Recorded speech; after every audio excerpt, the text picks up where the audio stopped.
அவர்களே, காணொளியில் உங்களுடன் இணைவது உங்கள் தமிழாசிரியை. நாம் சென்ற காணொளியில் இடுகுறிப் பெயர் எனும் இலக்கணத்தில் உள்ள வினாவிடைகளை நமது பாடையேட்டில் எழுதினோம்.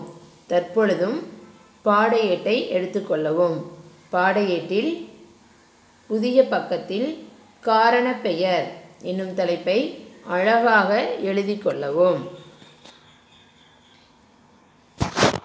வினா விடை.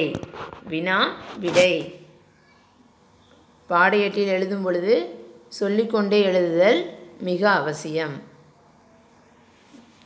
முதல் வினா, காரணப் பெயர் என்றால் என்ன? காரணப் பெயர் என்றால் என்ன?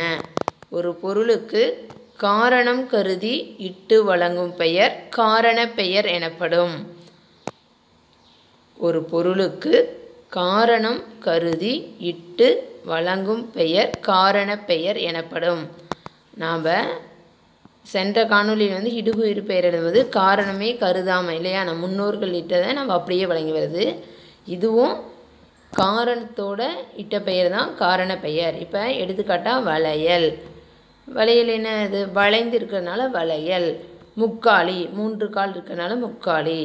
நாற்காலி, 4 கால் இருக்கிறதுனால நாற்காலி. இதெல்லாம் காரணம் கருதி சொல்லுறதுனால இதை நம்ம காரண பெயர் அப்படின்னு சொல்கிறோம்.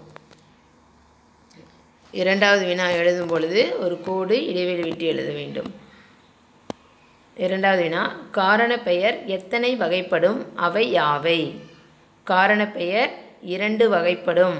அவை காரண பொது பெயர், காரண சிறப்பு பெயர்.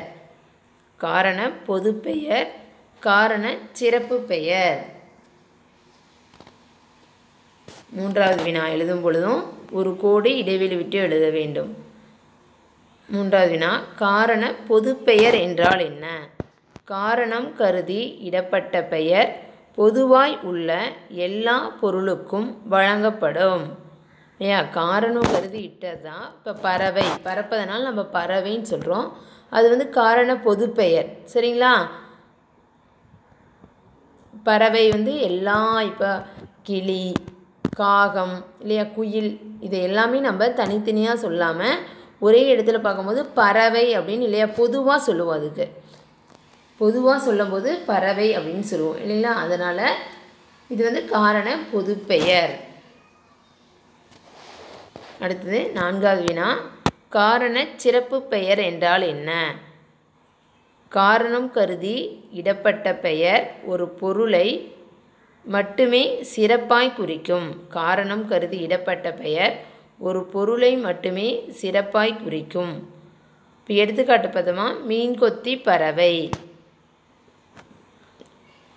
நம்ம பறவை பொது பெயர் இல்லையா, காரண பொது பெயர் சொன்னோம். காரண சிறப்பு பெயரில் நம்ம மீன் கொத்தி பறவைன்னு சொல்லுவோம். அதுக்கு மட்டும் தனியாக, ஏன்னா இந்த பறவை மட்டும்தான் என்ன பண்ணுவோம், மீனை கொத்தி சாப்பிடும். இப்போ மரங்கொத்தி பறவை, மரத்தை அந்த மரங்கொத்தி பறவை என்ன பண்ணுவோம், மரத்தை கொத்திகிட்டே இருக்கும். அதனால் அதுக்கு மரங்கொத்தி பறவை. இந்த மாதிரி சிறப்பாக அதுக்கு அமைஞ்சதுன்னா அது காரண சிறப்பு பெயர்.